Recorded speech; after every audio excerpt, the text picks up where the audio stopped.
Si no hay espacio ahí arriba, baja por favor, acá hay bastantes espacios libres.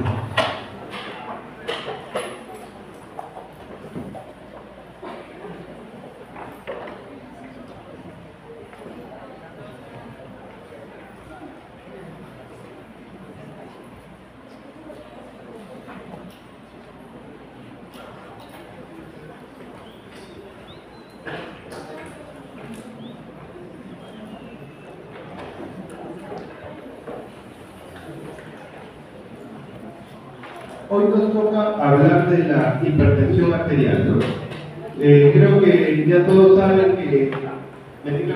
¿Sí? ¿Cierto? Se supone que sí, cuando llegan a semiología no saben medir la presión. Supuestamente la presión arterial es uno de los signos vitales básicos que todo médico debe saber. Y yo les digo siempre, tienen que saber medir la presión. No, es el tensiómetro digital. Pero cuando falla el tensiómetro digital o cuando la enfermera diga, doctor, no le encuentro la presión, a ver usted tómale. O cuando la presión está muy alta y le dice, confirme si en realidad o no está así la presión. Entonces, esas son las situaciones que hay que ir viendo. En este caso, en el día de hoy vamos a hablar sobre la fisiopatología de la presión arterial.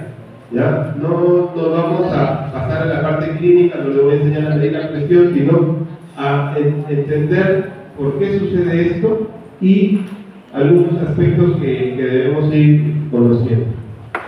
Vamos a hablar primero de generalidades, la regulación de la presión arterial, que se supone que en fisiología la han realizado, la fisiopatología de la hipertensión arterial esencial, esta práctica casi exclusivamente de hipertensión arterial esencial, de las secundarias, ¿no? Los mecanismos, vamos a mencionar algunos, y finalmente algunos de los aspectos del tratamiento. No tanto de qué tratamiento, sino en base a la fisiopatología, cómo se enfoca el tratamiento de la presión, ¿no? En cuanto a las generalidades, podemos decir que la presión arterial es un signo, uno de los signos básicos, signos vitales, ¿no? Que tiene parte importante del sistema hemodinámico, ¿no? El rango normal, la presión arterial dice, ¿cuánto es la presión normal? 120/80. Si tiene 130/70, no, ya no es normal, no. Todo lo que nosotros manejamos son rangos, ¿no es cierto? Recuerden que hay presión sistólica y presión diastólica, ¿no? La presión sistólica tiene el rango desde 90 hasta 139, que entre comillas es normal, y la diastólica entre 60 y 89. 140, 90 es el punto de corte que se ha tomado en general para decir hipertensión arterial hacia arriba, ¿no? Entonces, como les decía, hay rangos de presión arterial. Idealmente debería estar menos de 120/80 en la mayoría de personas. Hay algunos cambios, por ejemplo, adultos mayores con presión menos de 120/80 no están adecuados por otros factores. Y hay una clasificación de hipertensión arterial, ¿no? ¿Cómo decimos que el paciente tiene hipertensión arterial? ¿El diagnóstico cómo lo hacemos? Midiendo la presión. No hay otra forma. Y es relativamente sencillo, pero tienen que estar utilizándose instrumentos calibrados y adecuados. Bajen, por acá hay asiento, pasen por acá. Entonces, estos son los términos que después los van a ir desarrollando, simplemente es para que lo conozcan. Decimos que hay la presión normal alta y más de 140/90, la hipertensión arterial, ¿no? En clasificaciones hay grado 1, 2, 3, y también recordar que la presión arterial aislada, no solamente, no tiene que estar los dos, sino cualquiera de los dos puede estar, ¿no? Puede ser hipertensión sistólica aislada o hipertensión diastólica aislada, ¿no? Son dentro de las clasificaciones que hay que revisar. ¿Por qué es importante o cuál es el problema de la hipertensión arterial, ¿no? Les decía la fisiología, ¿qué es? Ahora vamos a revisar un poco de esto de la fisiología de la hipertensión. Pero el problema de cuando la presión arterial está muy alta, ¿cuál es el problema? En publicaciones del 2017, por ejemplo, dice que la mitad de adultos 18 años para arriba de Estados Unidos tenían presión arterial alta. En el Perú hay una publicación donde se dice que la prevalencia en adultos de hipertensión arterial es 22%, o sea, casi la cuarta parte de la población de adultos tiene presión alta. ¿Y por qué es importante? Porque representa el mayor riesgo de complicaciones cardiovasculares. Ictus es infarto cerebral o hemorragia intracerebral, el clásico ACV o accidente cerebrovascular, ¿no? Falla cardíaca también está asociada a hipertensión arterial, ¿no? Falla renal aguda o crónica, aterosclerosis y también demencia, ¿no? Entonces, ¿qué es factor de riesgo? No significa que todos los hipertensos van a hacer esto, ¿no? Pero que los hipertensos tienen mayor predisposición a hacer estos eventos. El otro gran problema de la hipertensión arterial es que en más de la mitad de los casos es asintomática, no da ninguna molestia, no da ningún síntoma hasta que se complique. Supongo que por ahí han revisado ya el caso clínico de esta semana y vemos cómo es un evento bastante grave el que tiene el paciente, ¿no? Y supuestamente sin muchos síntomas previamente. La mitad de los pacientes que tienen hipertensión arterial no tienen el tratamiento adecuado. Entonces, primero, que es frecuente. Segundo, que no da síntomas, por eso es difícil a veces, ¿no? Si algo te molesta, te duele, te fastidia, entonces hay que tratar de controlarlo. Pero si no te molesta, dices, no, ya después será. Y vienen las complicaciones graves, ¿no? Y lo otro, que los que ya saben que tienen presión arterial no toman el tratamiento adecuado. No se les da el tratamiento adecuado, ahí sí viene la parte del médico que no indica el tratamiento adecuado, pero los que tienen el tratamiento adecuado no lo cumplen. No lo cumplen. Y ese es el gran problema de la hipertensión arterial. Y otro problema aquí dice que casi el 90% no tiene una causa conocida, o sea, se refiere a que no es como una neumonía el causante es el neumococo, ¿no? Dentro de las causas más frecuentes. En el caso de la hipertensión arterial esencial, la primaria, la causa exacta de una sola no es conocida, ¿no? Por eso le dicen esencial o primaria, porque eso es lo que sucede. Otros dicen que es un factor de riesgo, que no es una enfermedad, pero es un factor de riesgo muy importante que produce enfermedad, daño, muerte y muchas complicaciones. Las consecuencias, ¿no? Dentro de las consecuencias les decía stroke, ¿no? Hemorrágico o isquémico, o sea, infarto cerebral o hemorragia intracerebral, problemas visuales severos, hemorragias retinales e incluso hasta ceguera, problemas cardíacos severos por la hipertensión arterial, infarto de miocardio y falla cardíaca, ¿no? Y también son causas de otras complicaciones como disfunción sexual, enfermedad intestinal, crónica y otro tipo de problemas, ¿no? Y los problemas renales que también son bastante complejos. La gran clasificación de la hipertensión son dos tipos, ¿no? La hipertensión primaria o esencial, les decía que es casi el 90-95% de los casos, donde aparece en mayor frecuencia después de los 40 años de edad, y a mayor edad hay mayor frecuencia o prevalencia de hipertensión arterial. No hay una causa específica, ¿no? Está relacionado con el estilo de vida, está relacionado con la forma de alimentarse, hay una predisposición genética muy importante y una alteración en el medio ambiente, ¿no? La epigenética que dice, o sea, significa que cambia el estilo de vida y esto se va heredando para el resto, para toda la descendencia que sigue, ¿no?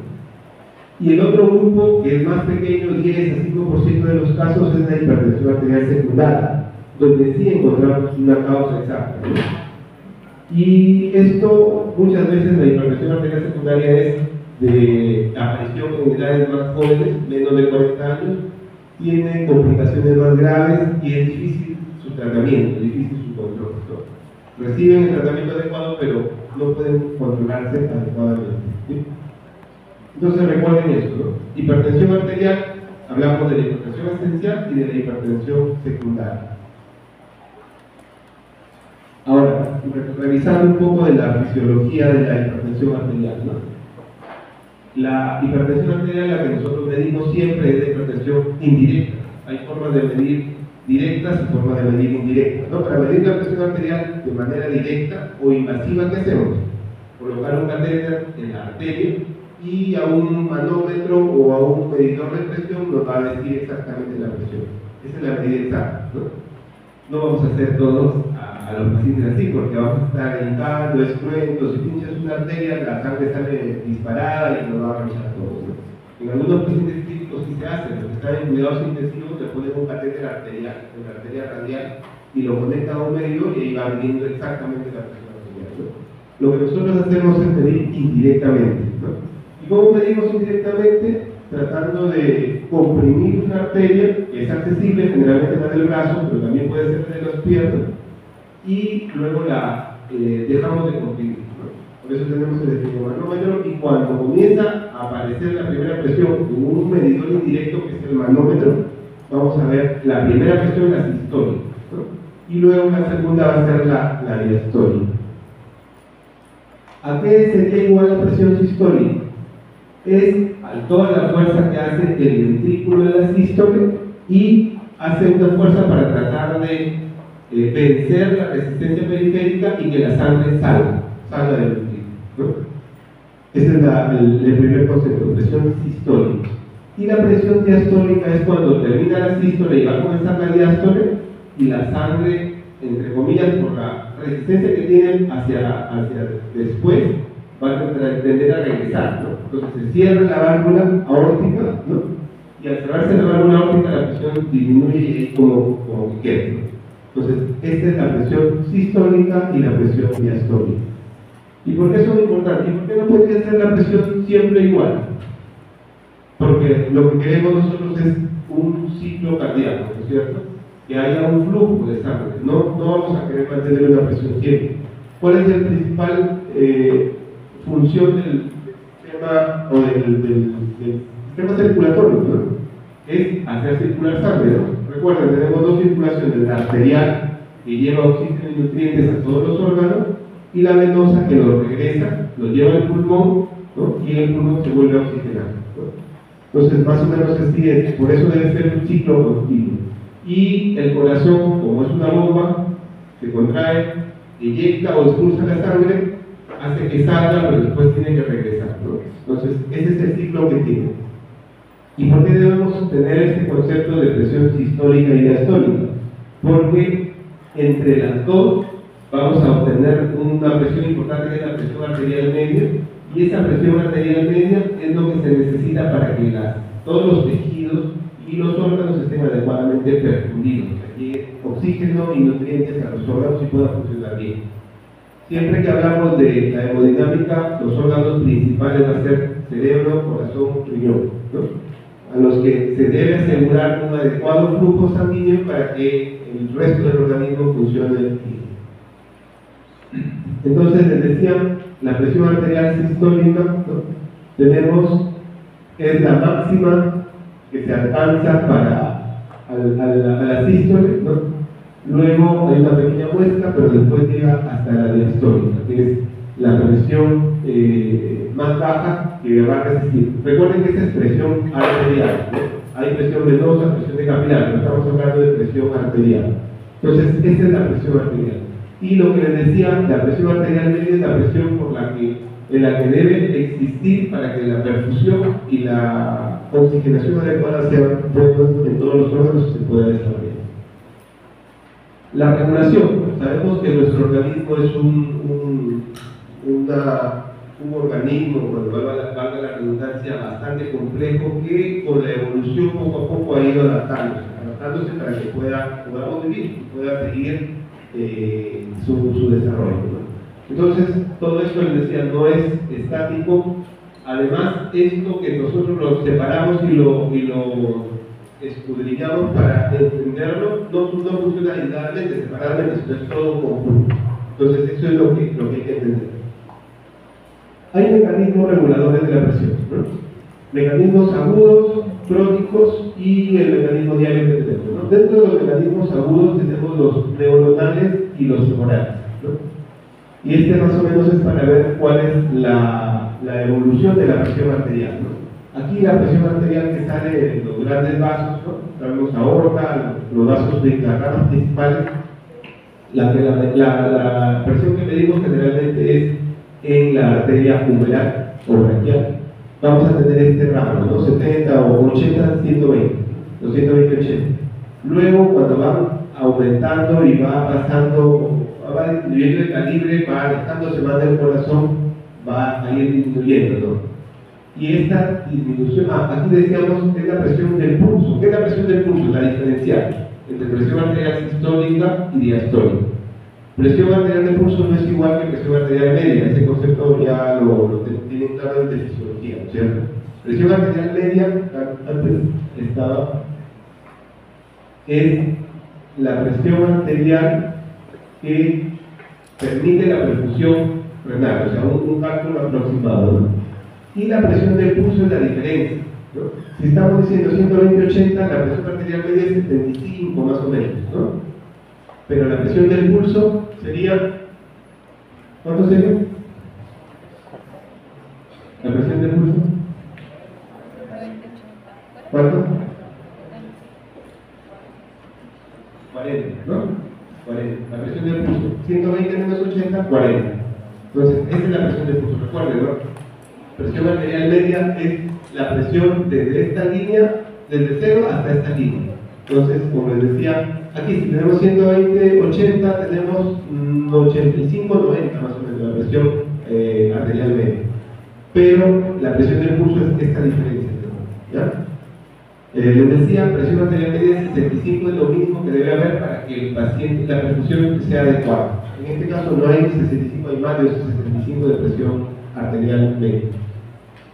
Ya, entonces, decíamos, se va disminuyendo la presión del pulso, ya esta diferencia entre sistólica y diastólica disminuye, llega a los capilares y es igual, o sea, ya no, es una sola presión, ya no hay presión sistólica ni diastólica. Y en la parte venosa siempre es un sistema de baja presión para que pueda tener el retorno, ¿ya? Este es el mecanismo que hay que tenerlo presente. Hay una variación en cuanto al ritmo circadiano, se refiere al día, ¿no? Al momento de levantarse, al mediodía que tiene la mayor actividad, en la tarde cuando ya muchos de las funciones se han realizado, y en la noche cuando está descansando. Hay mucha variación, hay una variación normal italiana, ¿no? Pero cuando crónicamente la presión arterial no es la adecuada y está elevada, es donde comienza a producir todos los daños, ¿no? Si se ve principalmente quién está relacionado con la presión arterial, las arterias, ¿no? Las arterias de mediano y bajo calibre, ¿no?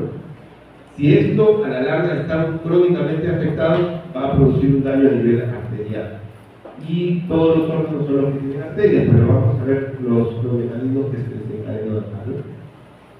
Entonces, dentro de las variables o marcadores biológicos, la presión arterial es igual al gasto cardíaco por resistencia periférica. Gasto cardíaco, estamos diciendo la cantidad de sangre que sale del corazón impulsada por la sístole y otras variables más, y tiene que vencer la resistencia periférica para que llegue hasta los órganos y tejidos más distales, ¿no? El gasto cardíaco está compuesto por la frecuencia cardíaca más el volumen sistólico. El gasto cardíaco tiene que ver, para que veamos cuánta sangre sale del ventrículo por minuto, por hora, tenemos que ver cuánto de frecuencia cardíaca tiene, ¿no? Si el paciente tiene 40 o 50 de frecuencia cardíaca, el gasto cardíaco va a ser más bajo. Si tiene 100 de frecuencia cardíaca, va a ser más alto. Y también interesa el volumen sistólico, ¿no? Y dentro del volumen sistólico tenemos varios componentes, como son la cantidad o la capacidad del ventrículo para dilatarse y para llenar, es el volumen que va a tener, y la fuerza del ventrículo, ¿no?, con la que se va a inyectar.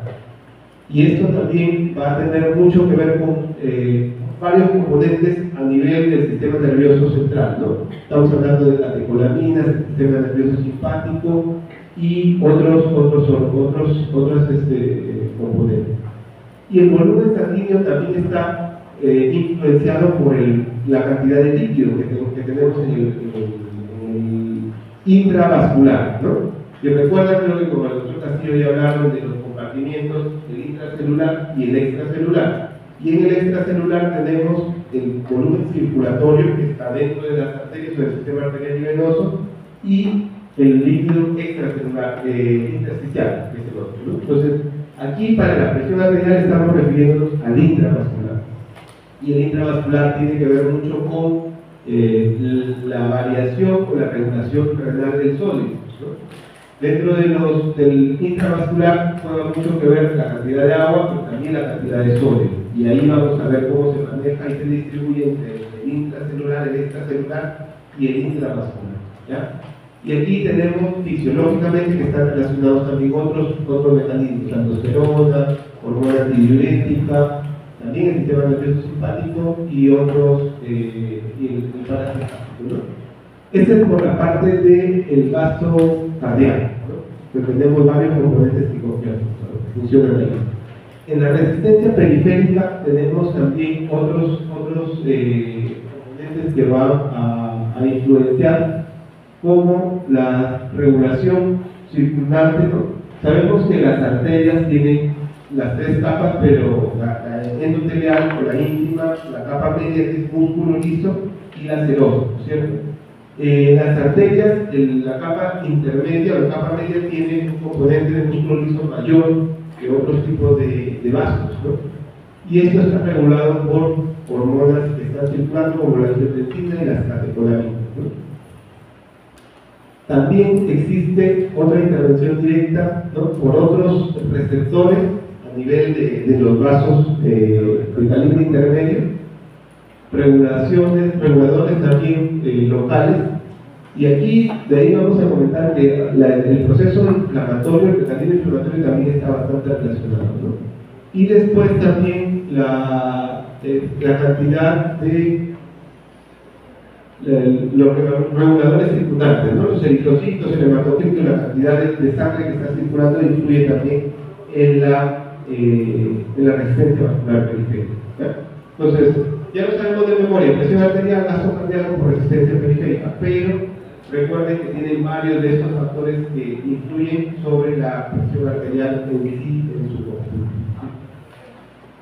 Para entender la hipertensión arterial, ¿no? Decíamos, la hipertensión arterial es un proceso complejo donde crónicamente la presión está elevada, es más de lo normal, ¿no? Y esto va a la larga a producir un daño.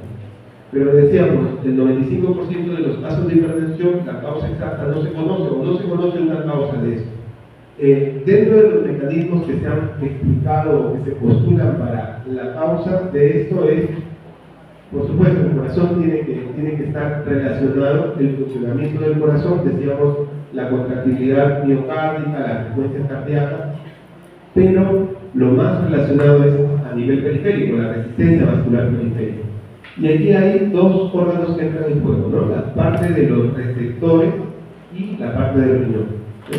Eso es un mecanismo complejo. Decíamos, en los vasoreceptores, a nivel de los receptores de la arteria aorta y los senos carotídeos, hay algunos que detectan o envían el estímulo para que este tono vascular esté aumentado, y hacen que el corazón tenga, para que venza esta resistencia periférica, tenga que contraerse con mayor fuerza y eliminar mayor cantidad de sangre, ¿no?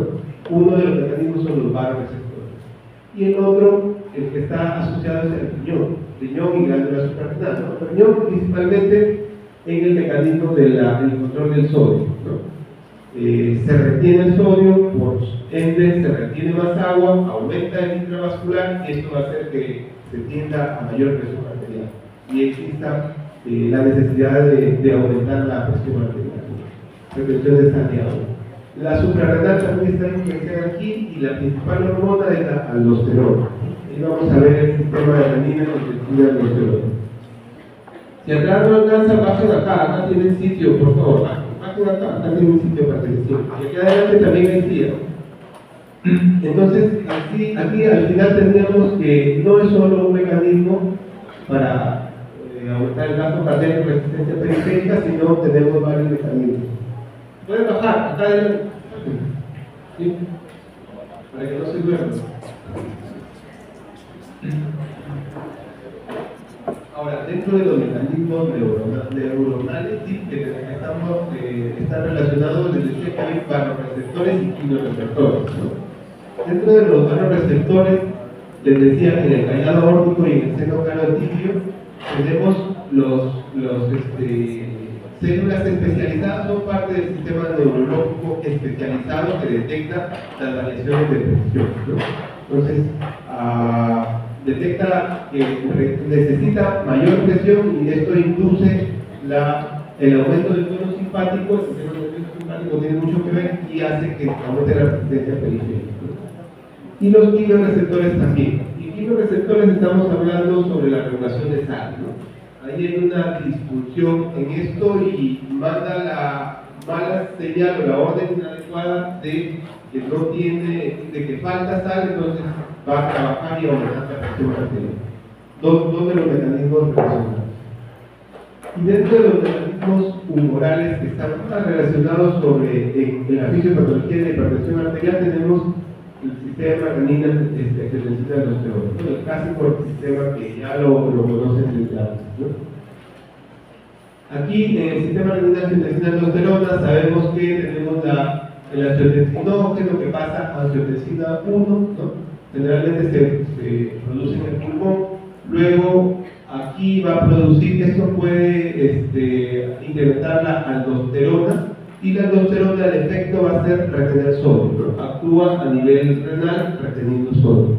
Pero también se estimula la angiotensina 1, se transforma a angiotensina 2, y la angiotensina 2 es uno de los componentes más implicados en hipertensión arterial, ¿no? Se dice que es uno de los vasoconstrictores más potentes.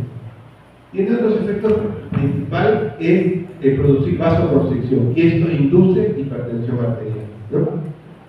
Esto es en cuanto al sistema renina-angiotensina-aldosterona. Y la vasopresina, que es lo mismo de la hormona antidiurética, también por mecanismos de osmoreceptores, ¿no? Va a aumentar la liberación de vasopresina, ¿no? Y la vasopresina, ¿qué va a hacer? Vasopresina o antidiurética va a aumentar el tono del músculo liso arteriolar y va a inducir hipertensión arterial. Y en su contraparte va a ser antidiurética, va a retener agua y va a aumentar el intravascular, ¿ya? Esos son los mecanismos que se están postulando. Aquí también comentar otra situación más, o un poco más detallada, ¿no?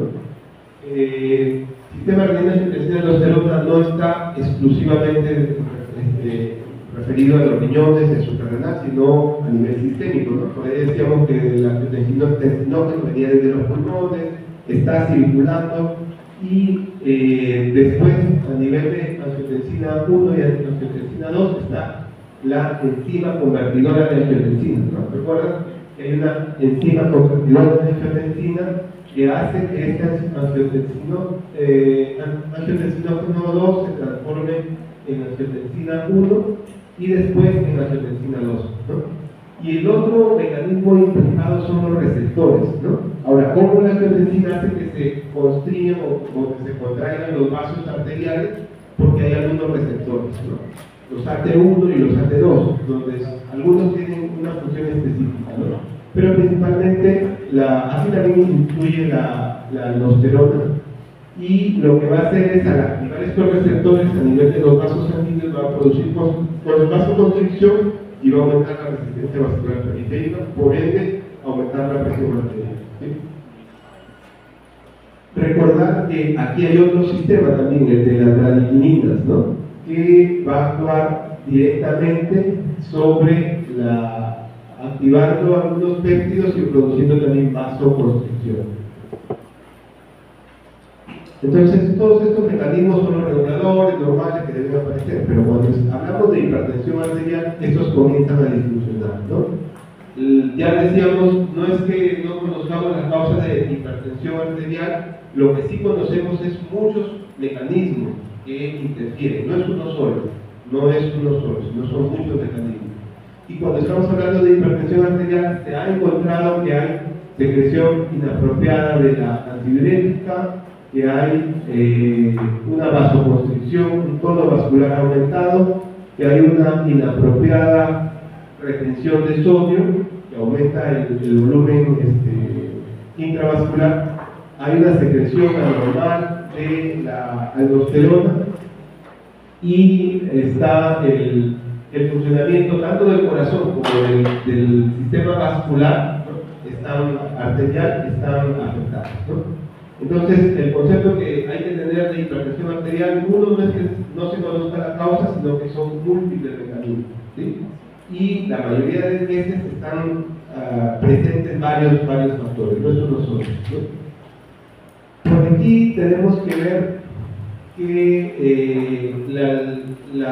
estos mecanismos que decía que se alteran, se desregulan, con la cronicidad van a tender a cambios, ¿no? Si anteriormente la arteria tenía un grosor adecuado y un grosor de la capa media establecido, con el tiempo lo que va a producir es una hipertrofia del músculo liso, porque están sometidos a mayor presión constantemente, entonces va a haber una hipertrofia.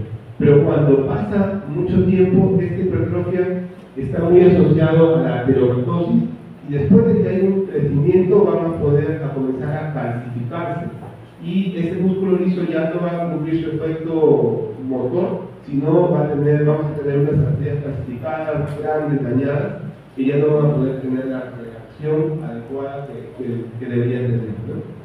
Entonces, este es el principal mecanismo de la hipertensión arterial, ¿no? Donde se produce la alteración, la transformación del sistema vascular. Este es por un lado, ¿no? En el lado vascular, pero sabemos que tenemos arterias de mediano y pequeño calibre en todos los órganos, ¿no? Y dentro de los órganos los más afectados van a ser el riñón, ¿no? Y dentro del riñón lo que va a conducir es una glomeruloesclerosis, ¿no? Ahí en el riñón está muy afectado la arteria aferente y la arteria eferente, y al final van a producir un daño renal, ¿no? Aparte de todos los mecanismos que ya decíamos que anteriormente estaban afectados, ¿no?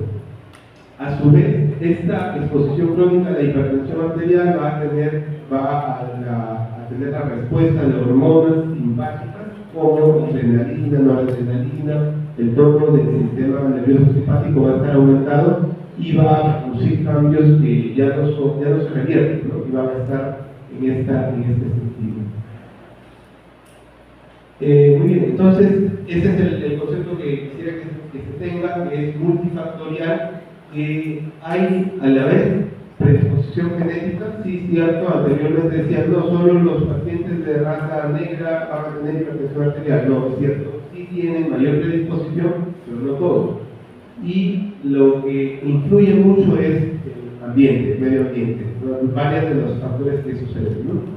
Entonces, hay predisposición al inadecuado manejo de sodio, al tono simpático incrementado y a la retención de sal, ¿no? Esto aumenta el gasto cardíaco, pero también la vasoconstricción sistémica, y aquí lo que más se está estudiando actualmente es cómo influye el ambiente en la hipertensión arterial. Y se está hablando de mucho del estilo de vida, la falta de ejercicio, la dieta inadecuada como factores asociados a la obesidad y otras cosas, ¿no? Entonces, recuerden, los mecanismos directos es si aumento del gasto cardíaco, aumento del tono vascular periférico, van a producir hipertensión, pero ahí no comienza la cosa, no es solo eso, sino hay muchas cosas detrás de eso. Resumiendo un poco aquí, alteraciones de los vasos, ¿no? El óxido nítrico también está afectado, hay menor óxido nítrico, el óxido nítrico es un vasodilatador muy potente. Cuando disminuye esto va a haber tendencia a la vasoconstricción, aumento de otros componentes como endotelinas y otras prostaglandinas inflamatorias que están asociadas acá, hiperactividad de las catecolaminas, ¿no? Y cuando esto se mantiene va a haber hipertrofia, ¿no? Hipertrofia de la capa media de los vasos pequeños, ¿no? A nivel del sistema nervioso central, tono simpático aumentado, la respuesta inadecuada, la secreción aumentada de antidiurética ¿no? A nivel de receptores, los receptores de la presión a nivel de aorta y de seno carotídeo también van a estar desinhibidos, ¿no? Desensibilizados, o sea, no van a usar esos, porque cuando tenemos mucha presión, se supone que no usan eso para que regulen y no suba tanto la presión, pero esto queda desensibilizado, ¿no? A nivel suprarrenal, eliminación o mala regulación de las catecolaminas y la aldosterona, y a nivel renal, la inadecuada retención de sodio y el aumento del sistema renina, la disfunción del sistema renina-angiotensina aldosterona. Esto más o menos es parte de lo mismo que estaba comentando esto. No es un problema aislado del corazón y de los vasos arteriales, es un problema sistémico donde intervienen otros factores. Y ya los mecanismos que se producen se están conociendo mucho, ¿no? Un ejemplo específico, específicamente del AT2, del AT1, perdón, ¿no? De los receptores de angiotensina, donde decimos que, si bien es cierto, la angiotensina 2 es un vasoconstrictor potente, muchos tienen que ver con los receptores. O sea, tienes angiotensina 2 circulante, pero depende sobre qué va a actuar para que te produzca la vasoconstricción, ¿no? Y aquí se detectó que es muy importante este receptor AT1 que va a producir, en realidad, a traducir la señal de la angiotensina para que nos produzca la vasoconstricción, ¿no? Y desencadena todos estos mecanismos donde el calcio tiene un componente muy importante, ¿sí? Los efectos son lo mismo que estábamos comentando, ¿no? El receptor AT1, la vasoconstricción, la retención de sodio, hipertrofia de las células vasculares, ¿no? Fibrosis vascular, hiperplasia, citotoxicidad y otros mecanismos que están implicados ahí, ¿no? Y recordar, les decía que hay dos receptores, el AT1 y el AT2, ¿no? En cambio, el AT2 está en pequeña cantidad en los vasos sanguíneos, está en otras estructuras que es necesario, ¿no? Muchas de las sustancias que están en el organismo no es que sean malas, sino que en algunas zonas actúan más y en otras tienen otro tipo de acción, ¿no? Por ejemplo, los receptores AT2 tienen otro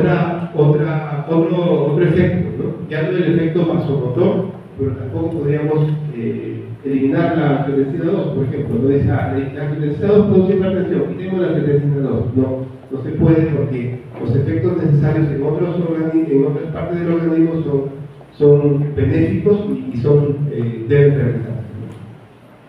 Y esta es la parte del sistema renina-angiotensina-aldosterona, donde intervienen, este es a nivel molecular, ¿no?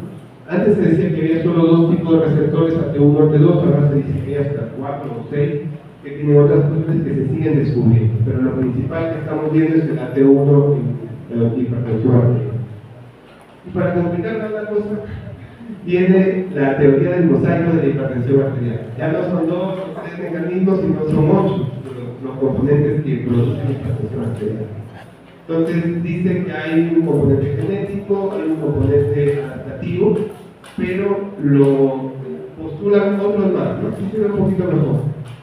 Mecanismos renales, que hablamos de retención de sodio y agua, el balance de sodio independientemente del riñón, porque también el balance de sodio en el intestino al momento de la absorción y la ingesta también es importante. La actividad simpática que decíamos, ¿no? Las catecolaminas, el sistema nervioso simpático, la disfunción endotelial, ¿no? Que sabemos que a la larga, si bien es cierto, la capa media es lo más visible, esto también produce una disfunción endotelial vascular que induce otras citoquinas que van a producir esto, ¿no? Los aspectos genéticos que están presentes siempre. Y estos 3 últimos puntos, ¿no? Estrés oxidativo, donde hay mayor formación de radicales del oxígeno, que son tóxicos, el proceso adaptativo de inflamación crónica y el microbioma. O sea, donde aquí también se incluye ya la microbiota intestinal que tiene cada persona. Hay estudios que se han hecho que los pacientes hipertensos tienen alteraciones aquí, hay mayor producción de estas sustancias inflamatorias e inducen la hipertensión arterial. Algo del estrés oxidativo, a nivel de los vasos sanguíneos se liberan sustancias que producen estrés, y a nivel celular van a llegar algunos receptores que van a inducir a nivel celular a producir más sustancias con radicales de oxígeno y van a dañar la célula, va a funcionar más la célula, ¿no? A nivel de, sobre todo, los vasos arteriales pequeños. La inflamación, ¿no? El doctor Castillo siempre habla de la inflamación y la inflamación aguda y crónica. En este caso está relacionado con inflamación crónica que induce hipertensión arterial, va a liberar citoquinas al final, porque están los receptores TOR y TK4 y otros, pero al final van a liberar interleuquina 5, interleuquina 6, interleuquina 1, que son citoquinas proinflamatorias, y esto va a producir mayor producción de hipertensión arterial. La inflamación a nivel sistémica y crónica va a alterar la función tanto del riñón, del corazón y al final las células inflamatorias también están relacionadas aquí, ¿no? Los macrófagos con la captación de antígenos y van a inducir que se cierre todo ese círculo que produce mayor hipertensión arterial. Y la microbiota, por ejemplo, lo que dicen, ¿no? Que la dieta y medicamentos altera la microbiota normal, la capacidad para regular la presión arterial, ¿no? Eubiosis significa que una microbiota adecuada, normal, equilibrada. En cambio, la disbiosis es donde aparecen otros gérmenes que no son los adecuados y producen sustancias que inducen al final inflamación, cambio estructural de la pared intestinal, y aquí puede producirse alteración para la mayor absorción de sodio y mayor aumento del volumen sanguíneo circulante, y induce también hipertensión arterial, ¿no? Así como facilita el egreso de mediadores, hormonas y otras células sanguíneas, ¿no? Y también se ha demostrado en algunos estudios que frutas, vegetales y fibra disminuyen el riesgo de hipertensión arterial. Entonces, por ahí se ve más o menos el mecanismo de que se va o cómo se puede regular. Y el concepto lo fijamos más, que es multifactorial, no es uno solo. Entonces, ya casi resumiendo lo de la clase, la etiología es multifactorial y compleja.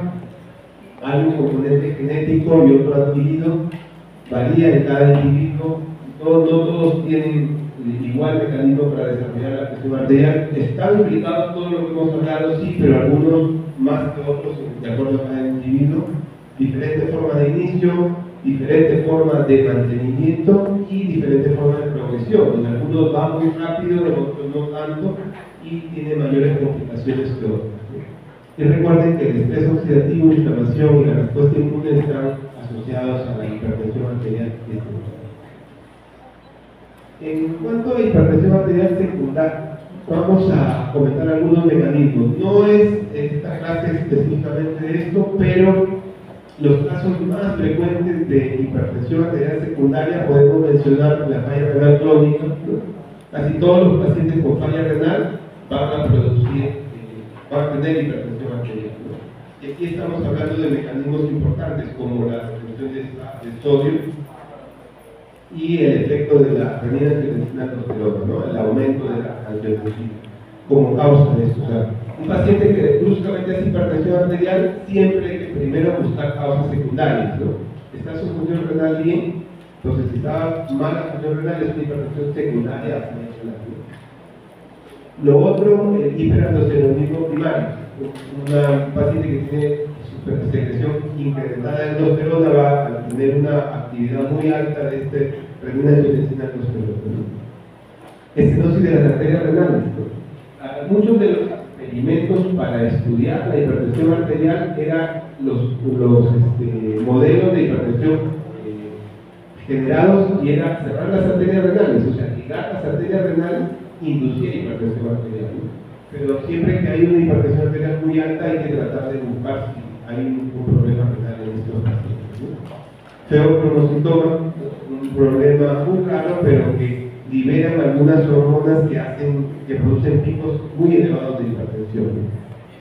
coartación de la aorta, parecido a lo de las arterias renales, ¿no? Se cierra la aorta, puede ser de nacimiento, puede ser por alguna otra causa, va a producir hipertensión arterial. Aquí en este caso directamente por la compresión brusca de la mayoría de la aorta, la arteria que lleva casi todo el flujo sanguíneo y va a aumentar, a tener cambios directos en la presión. Síndrome de Cushing, aquí está otro de las hormonas asociadas en la parte. En este caso el cortisol se eleva mucho y va a inducir la hipertensión arterial. Algunos otros causas tóxicas, ¿no?, de hipertensión arterial. Dentro de lo más conocido, la cafeína o algunos medicamentos que pueden inducir la presión arterial elevada, ¿no? Y recordar la gestación como causa de hipertensión arterial, ¿no? Pero una hipertensión arterial que sucede en la gestación tiene otros mecanismos, ¿no? Eclampsia y preeclampsia. Esto está relacionado con el feto y la placenta, y ahí tiene otros mecanismos que desencadenan esta hipertensión arterial. Como les decía, siempre tratar de tenerlo presente y pensar de este órgano, aunque es solo el 5 al 10% de los casos de hipertensión arterial. Y lo último que quería comentarles era cuanto a los tratamientos, ¿no? Decíamos que son varios los mecanismos y por ende vamos a tener varios tratamientos para la presión arterial. Por ejemplo, si decíamos que tenemos una activación muy elevada del sistema simpático, ¿no?, a nivel del sistema nervioso central simpático, entonces hay algunos medicamentos como el metildopa o clonidina que tratan de bloquear esta activación simpática y bajan la presión. Hablamos de los acá también, ya no en el sistema nervioso central, sino en la unión mioneural, puede actuar también la preserpina o la guanfenicina, ¿no? Aunque estos dos grupos de medicamentos no son muy usados. La preserpina ya no se usa. En cambio, de estos dos, la metildopa sí es un medicamento que se ha vuelto a usar, pero ya no como primera ni segunda línea, sino como tercera o cuarta línea. ¿Por qué? Porque hay muchos pacientes que no responden a la presión y además de los otros grupos se les agrega esto, ¿no? Diuréticos, decíamos que hay un mecanismo implicado de la retención de sodio, ¿no? Sodio y agua. Entonces, ¿cuál es uno de los mecanismos diuréticos? Para ayudar a eliminar sodio y agua. Es un mecanismo para controlar la presión arterial. Beta bloqueadores. Si el paciente tiene un tono simpático aumentado, actúa a nivel de los beta 2, hay taquicardia, el dar un beta bloqueante va a disminuir la presión arterial. Entonces, aquí el beta bloqueador lo que va a tratar de hacer es controlar esa acción beta 2 agonista aumentada, ¿no? A nivel de ganglios simpáticos, también trimethophan. A nivel I, lo principal que se emplea es a nivel vascular, ¿no? Dentro del nivel vascular tenemos alfa bloqueantes, trazocin, y estos últimos tres son los más frecuentes, ¿no? Y estamos diciendo que el sistema renina-angiotensina-aldosterona es uno de los más implicados en hipertensión arterial, entonces hay que bloquear este sistema, ¿no? Uno de los más usados, y podría decirse el grupo de fármacos más usados, son los inhibidores de la ECA, de la enzima convertidora de angiotensina. Enalapril, captopril, sinopril y otros, todos los priles que se utilizan para esto, ¿no? Entonces tratan de disminuir la vasoconstricción controlando eso, ¿no? Vasodilatadores directos, ¿no?, como hidralazina o nitroprusiano, que actúan, lo que producen es vasodilatación, entonces al producir vasodilatación disminuye la presión arterial. Los calcioantagonistas, como el nifedipino, el verapamilo, también bloquean los canales de calcio y van a producir vasodilatación. Y aquí falta uno que está en este mismo grupo, que son los bloqueadores ARA2, ¿no? Los sartán, valsartán y todo ese grupo de los sartanes, que tienen el efecto ya no a nivel de bloquear la enzima inhibidora, sino al receptor. Recuerden que decíamos el receptor AT1, entonces estos bloqueadores del ARA, ¿no? Entonces estos van a bloquear ese receptor, no con la enzima, sino con el receptor en el vaso sanguíneo, y van a evitar que se produzca la vasoconstricción. Por eso van a disminuir la presión, ¿no?